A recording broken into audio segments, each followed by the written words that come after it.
Bien-aimé, as-tu déjà eu le sentiment que tu pries, tu jeûnes, tu crois, mais rien ne change? Et si tu avais oublié l'essentiel?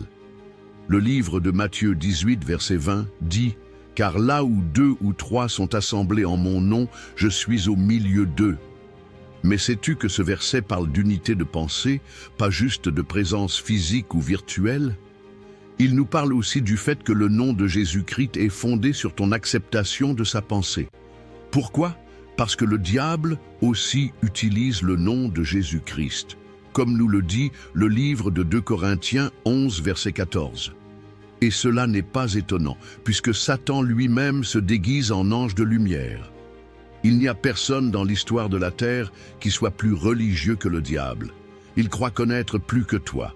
Il croit avoir goûté plus que ce que tu goûtes aujourd'hui en Dieu. Mais ce qu'il n'a pas eu, c'est le Saint-Esprit. C'est pourquoi il peut venir te manipuler. Il ne faut pas croire en ce qu'il dit.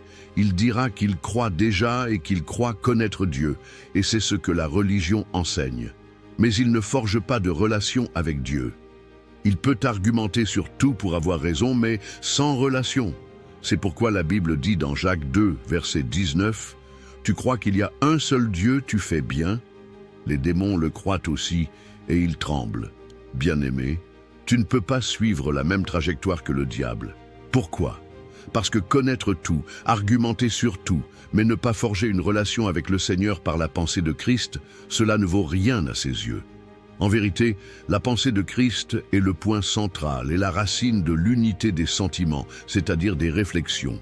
Elle reste pour l'éternité le point central et la racine de l'unité des sentiments réciproques entre les chrétiens et, par conséquent, la centralité de la foi des chrétiens, reflétant la puissance dans les prières et l'acceptation de leurs louanges.